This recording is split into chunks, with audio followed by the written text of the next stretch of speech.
الرحمن الرحیم زما عزتمن مشر د سوات خپل وزیر اعلی جناب محمود خان زمونږ نر خیرتي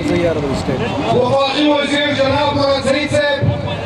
زمونږ صوبایي وزیران صاحبان زمونږ امپیګان صاحبان او زما د پی کې 6 او د درې عزتمندو مشرانو همزورو کشرانو ټولو ته په جمع السلام علیکم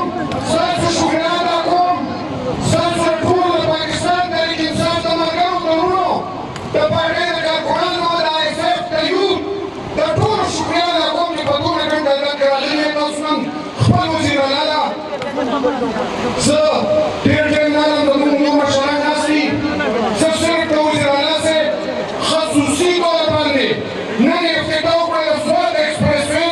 کوم چې زموږ تیرینه مطالبه او کوم چې زموږ خرج سرغړونه د سوات لپاره د هغې افتتاح شو مبارک شه مبارک دا د سوات په عوام باندې ستاسو احسان دی د چکداري پورې ورو رارسېدلی و نن د پارډېرۍ پورې د هغې افتتاح وشوه سی ایم صاحب ستا ډېره مهرباني ډېره شکریه زه دا خبره کوم سی ایم صاحب په دې علاقه کې په سوات کې د تعلیمي په شکل کې د تعلیم د یونیورسټو او د هسپتالونو د کالجونو په شکل کې چې کوم افتتاحګانې کړي دي او کوم کالجونه او کوم یونیورسټۍ او کوم هسپتالونه جوړ شوي دي زه د سی ایم صاحب د خپل وزیر اعلی صاحب ډېر زیات مشکور او ممنون یم شکریه ادا کوم او د هغې سره خپل د صوبایي وزیرانو او بیا د خپل زما کشر دی خو زه ورته مشر ورور وایم مراد سعید صاحب د هغه شکریه ادا کوم یو نر ایمانداره د خان صاحب یو نګر لیډر دی زموږ د سوات سر ژوند کړی دی په هغه د پاکستان په ایوانونو کې د پاکستان په میدانونو کې نن چې راکمه پیمانه ولره زه دا یو خبره کول غواړم دا امپورټډ وزیر اعظم چې د میډیا باندې واورېدلو دا یو خصوصي